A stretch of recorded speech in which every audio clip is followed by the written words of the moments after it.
Hi, I'm Dr. Natalia Ramos, and this is Dr. Elizabeth Olin. We're here today from the UCLA Empower program for LGBTQ youth, and we'll be talking about tips and tools for parents and caregivers to support their LGBTQ youth. Please feel free to ask us questions via Twitter and Facebook. We'll answer some of those at the end of this presentation. Here's a brief outline of what we're going to cover today. First, we'll look at different forms of stressors that impact LGBTQ youth. Then we'll move into different forms of strategies that parents and caregivers and families can use to support their LGBTQ youth. And lastly, we'll talk about different mental health resources that are available through UCLA Health. So we'd like to start out just by discussing a couple of useful terms that we'll be using throughout this presentation. The first being an acronym LGBTQ, which stands for lesbian, gay, bisexual, transgender, queer, and/or questioning. This is really an acronym that encompasses all gender identities and sexual orientations, although there are more than just these particular identities. When we talk about sexual orientation, we're referring to somebody's attraction, either sexually or romantically, to others. When we talk about gender identity, this is really just our internal sense of ourself as male, female, both, either, or neither. And one particular type of gender identity would be cisgender, or cis for short. And this really just means somebody whose sex assigned at birth matches their gender identity. So their sex that was assigned on their birth certificate matches their internal sense of themselves. And when we're referencing transgender or trans folks, these are people whose sex assigned at birth does not match their gender identity. So this is really when our internal sense of ourselves does not match what's on our birth certificate.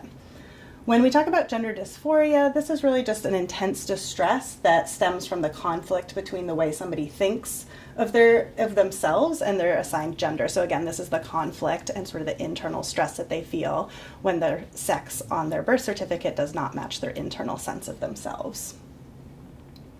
This is a cute graphic that we like to use, the gender unicorn, in both our clinical work and our presentations, that is a helpful presentation of kind of some of the differences between gender identity, gender expression, and sex assigned at birth. It also has some reference here to sexual orientation, who we're physically and emotionally attracted to. So gender identity, as I already briefly mentioned, is just how we perceive ourselves. This is very basically how you describe yourself. And this could include both as male or female, man or woman, and we really think about those identities as sort of the anchors of a spectrum. So we think about male and female as on either end of that spectrum, and sort of a variety of different gender identities that can fall anywhere on that spectrum that we'll talk about in a few moments. Gender expression, this is really just our outward display of our gender, and this can include how we choose to present ourselves with our clothing, with our hair, perhaps our mannerisms or certain behaviors we choose to involve ourselves with, and this is really referring to sort of femininity and masculinity, again, on a spectrum of sort of people who can fall somewhere in between. Sex assigned at birth, this is, again, referring to what is on our birth certificate. So it's typically male or female or intersex, and this is typically determined by our chromosomes, our sex hormones, and our internal and external genitalia. Our sex on our birth certificate is often determined by our external genitalia at birth. And so when we think about gender identities, this is the spectrum that I referenced earlier. So we may have male and female sort of on either end of that, with a variety of different identities that fall somewhere in between. This is a sample of just some of the terms that we know that encompass gender diversity and that we hear our LGBTQ youth using. So now let's talk a little bit more about different mental health outcomes and disparities that face our LGBTQ youth. So we know that pretty much across the board, LGBTQ youth display increased rates of mental health disparities. These include suicidality, including suicidal thoughts and attempts, and different forms of self-harm.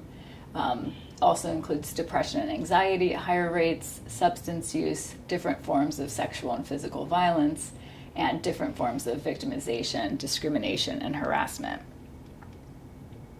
We also know that LGBTQ youth are overrepresented in child welfare and juvenile justice settings. This is true nationally. Here in LA County, we know that about 19% of foster youth identify as LGBTQ. We also know that unfortunately these youth tend to have poor outcomes in foster systems, including bouncing around more between families and different facilities. Lastly, on this slide, we know that LGBTQ youth face higher rates of homelessness, and that they most frequently lose their homes due to family rejection, and the second most common reason is different forms of abuse. So I want to really emphasize this slide. Basically, we're talking about mental health disparities, but there's nothing intrinsically pathological about any LGBTQ identity. The disparities themselves arise from a variety of different forms of stress and discrimination experienced by the youth. And here we sort of think of these key settings: family, social, peer, and academic stressors as the settings where our youth spend the most time. So I really like thinking about this concept of resilience in terms of how we can approach all of our youth, but especially our LGBTQ youth that face more stress. Resilience, by definition, is the process by which people adapt well in the face of trauma, stressors, and adversity. So in sort of thinking about how this applies to our youth, this is sort of a quick list of different resilience factors that we know improve outcomes in youth generally. The first is access to material resources, so basically the provision of care and supportive environment. Supportive relationships can also play a big role. Here we think about family, peers, teachers, coaches, therapists, other providers, etc. We know that having a sense of identity that fuels a sense of satisfaction, pride, and our purpose can be very protective. So here again, we sort of think about different resources for our youth and kind of different messages that we send to our youth. Number 4, experiences of power and control kind of refers to a youth's sense of internal agency, so how much a youth feels kind of in control of their life and direction and the world generally. And then cultural and community connections, of course, refers to different types of activities, LGBT centers, if that's relevant, different forms of family outings, etc. And then lastly, we know that helping youth feel a sense of fairness and equality essentially is very protective and kind of helps youth throughout their lifespans. So now we're going to talk a little bit more specifically about how caregivers and parents can support their LGBTQ youth.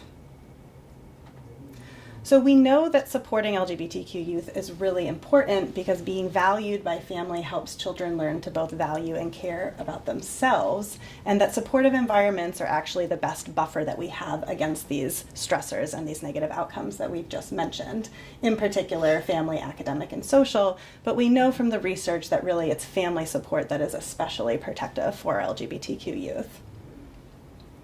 On the flip side of that, we know that family rejection contributes significantly to these poor mental health outcomes, and that families, even if they don't necessarily feel that comfortable with their LGBTQ youth's identities, at least initially, or think that being LGBTQ is wrong, that there are still ways you can support your youth to help them have more positive outcomes.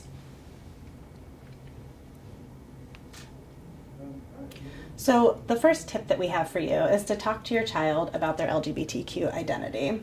And we encourage parents to do this by asking questions in open and non-judgmental ways. And this really helps express interest to your child that you are willing to have these conversations.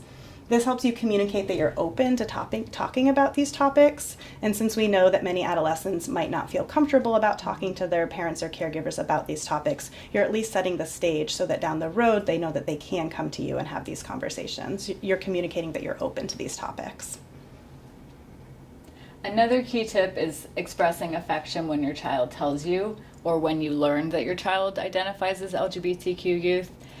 Usually, kind of normal forms of expression that your family uses, whether it's hugs, kisses, physical contact, etc. We recommend kind of implementing that in the context of this sort of news or coming out, as some people call it.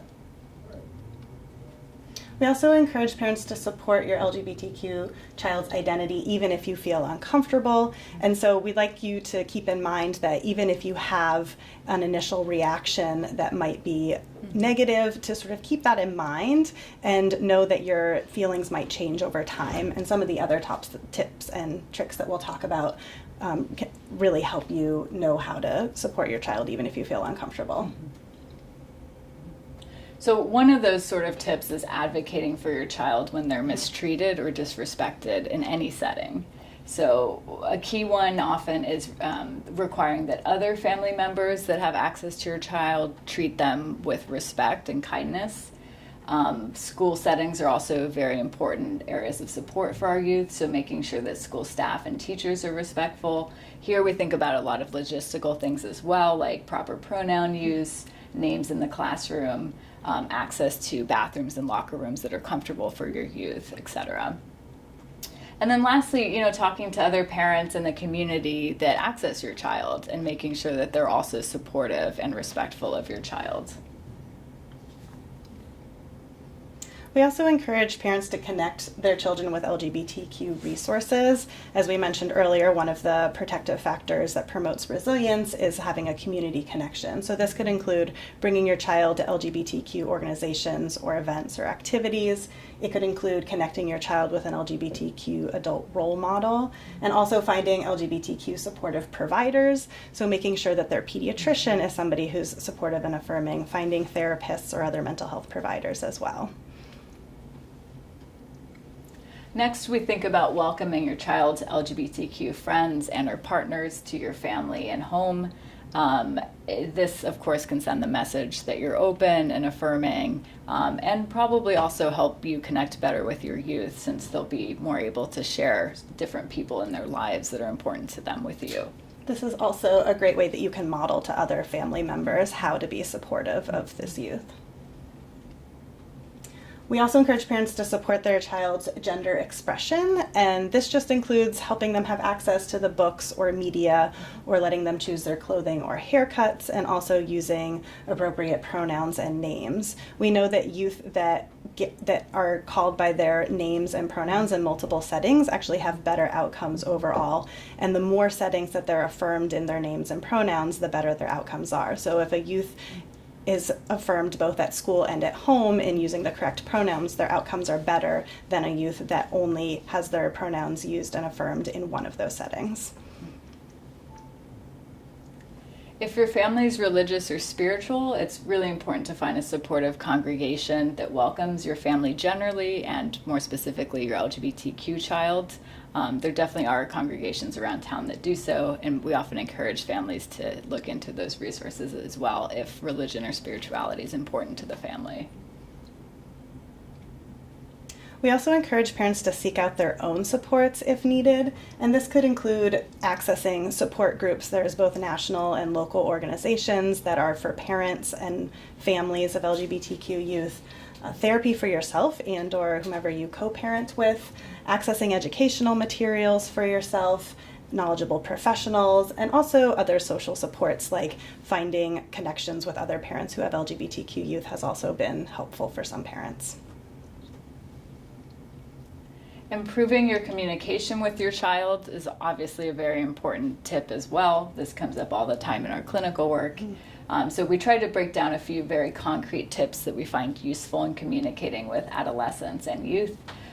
First of all, we encourage parents to approach conversations when they're calm and collected and sort of, in a good state of mind to approach topics that might be a little bit more difficult for them. It's important to really listen to what your child is telling you and says, and part of that is reflecting back that, you've heard what your child's telling you.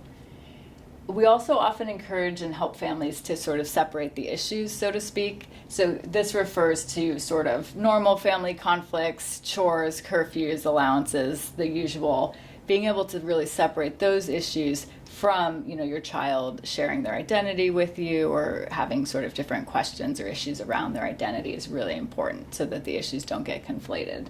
This can also really help decrease conflict in the home if people sort of stick to the topic, so to speak.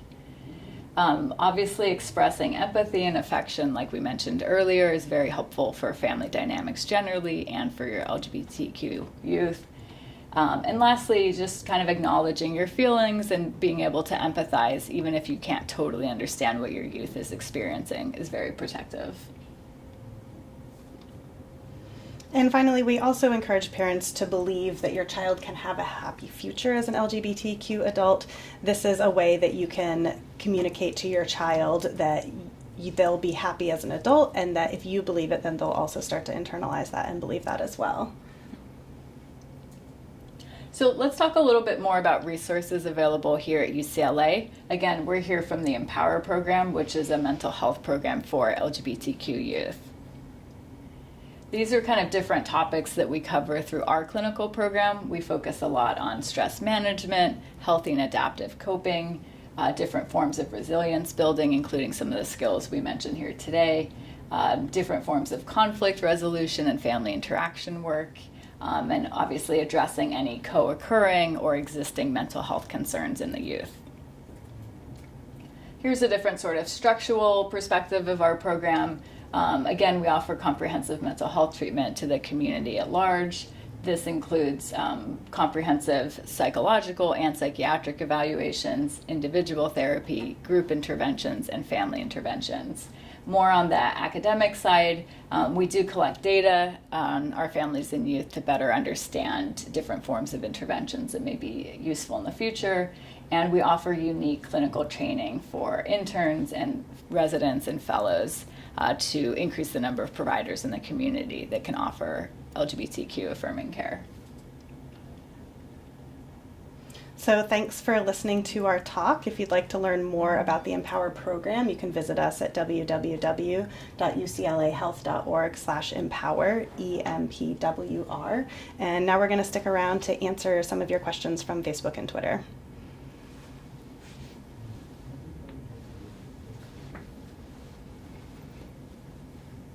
Thank you. All right, so the first one is, my child recently came out to me as transgender. I really want to support my child, but I don't feel quite comfortable with this. I'm not sure what to do at this point. So I'll start, and then we'll have Dr. Olin contribute as well. So, I mean, I think in general, being able to sort of approach the topic in a calm, collective way is probably the first tip. So if you're feeling, very conflicted or sort of hot about it, not the right moment. I think beginning to sort of educate yourself with various materials, from professionals and support groups and so forth can really help you start to understand what the identity means and how to be more supportive and affirming. I also would recommend to give yourself the opportunity to remember that your feelings about this might change. We see parents a lot initially when a child comes out to them, they really struggle with that information, but over time they're able to integrate that and become more supportive, usually by accessing resources, finding more information. But these are the types of things we encourage parents to do, and also just to remember that your feelings might change over time, and that's okay, and that's part of this process. Mm-hmm. Okay, let's take another one here. Another parent. I saw some text messages my son wrote about being quote unquote bi. He hasn't told me yet. What do I do with this? So I think first of all, in terms of separating out the issues, if there's anything sort of that revolves around safety that you've sort of learned through text messages and others, although to be clear, we don't encourage parents to snoop through people's text messages, it's very important to first address any safety or serious mental health concerns. I think in that situation, you also kind of have the opportunity to think about how you want to respond to your teen when they decide to come out to you. We usually encourage parents to, let teens come to them if you have that information before they're ready to share, to just use some of the tips and tricks that we've shared in as far as opening the lines of communication, using some of this affirming language that we've shared with you now, and then really being able to be mindful about how you react to your child, being able to be affirming and supportive and express affection when your child does choose to come out to you. Mm-hmm. I think another useful tip in this situation is how you communicate sort of around LGBTQ issues as a family. Right. So when topics come up in the news or in different forms of media, or if your child brings an LGBTQ friend over, how are you sort of addressing, those issues, and specifically what language are you using? Because your teens will really pick up on those cues. Mm-hmm. All right, we'll take one more. Let's see, parents. I am worried my child will change their mind later about their gender. What if this is just a phase? That's a question that we run into a lot. I think a lot of parents usually have concerns about letting their child transition, in particular with regard to transgender identities, but also with regard to different sexual orientations as well. And usually what we try to encourage parents to remember is that, especially during adolescence, they're developing these identities, and so to give them a chance to sort of try on different identities and get a sense of what that might feel like. Anything else you would add? No, I think that's good. Just remembering that, identities can change and they cannot change, and being able to sort of be flexible with it can be very helpful to your child. And to be clear, we don't have any ability to determine whether or not your child will end up with an LGBTQ identity as an adult, but what we can do is sort of affirm and support them during this period of identity development so that they feel loved and in a supportive environment able to explore these parts of their identity. Yeah, that's great. Well, thank you so much for listening to our presentation today and for your thoughtful questions. Thanks so much.